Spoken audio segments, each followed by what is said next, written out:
The rain had just started when the old woman reached the glass doors. She was small, slightly hunched, her coat too thin for the weather. One hand clutched a worn handbag. The other trembled as she reached for the handle. Before she could step inside, a voice stopped her. "Hey, you can't come in here like that." The security guard stepped in front of her, blocking the door. He barely looked at her face. His eyes went straight to her shoes, scuffed and soaked, then to the faint shake in her hands. "This is a private building," he said. "You need an appointment, or at least look like you belong." A few people nearby slowed their pace. Some pretended not to hear. Others watched with mild curiosity, the way people do when it's uncomfortable but not their problem. "I'm just here to see someone," the woman said softly. "It won't take long." The guard scoffed. "That's what they all say. This isn't a shelter. You should try down the street." Her shoulders sank. She nodded once, embarrassed, and took a small step back. Then she paused.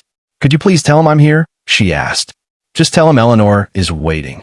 The guard laughed under his breath. "Listen, lady, dropping random names isn't going to—" She met his eyes for the first time. "Tell him Eleanor Whitmore," she said calmly. The smile vanished from his face. The name landed differently this time. Around them, the building felt suddenly quieter. The guard hesitated, then reached for his radio, unsure why his hand felt unsteady. Can someone check if Eleanor Whitmore is expected?" he muttered. The response came almost instantly. "Hold her there. I'm coming down." The guard's face drained of color. Moments later, the elevator doors opened. A man in an expensive suit rushed out, eyes wide. He scanned the lobby, then froze when he saw her. "Mom," he said, disbelief flooding his voice. The old woman smiled gently. "I didn't want to bother you upstairs." The man crossed the distance in seconds, pulling her into a careful embrace. "You're soaked," he said, taking off his jacket and wrapping it around her shoulders. Only then did people begin to understand. The guard stood frozen as the man turned toward him. Not angry, just disappointed. "This is my mother," he said. "The woman who raised me while working 2 jobs. The woman who taught me how to treat people." The guard opened his mouth, but no words came out. "She doesn't look impressive," the man continued quietly.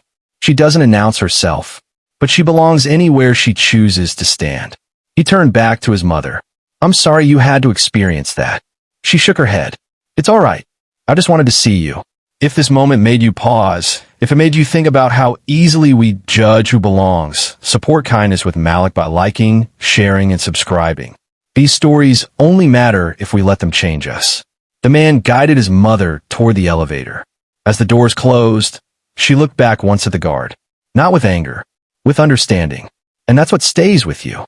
Not that a name carried power, but that dignity was there long before anyone recognized it. So the next time someone stands at the door, quiet and unassuming, ask yourself this. Would you recognize their worth before they had to say a name?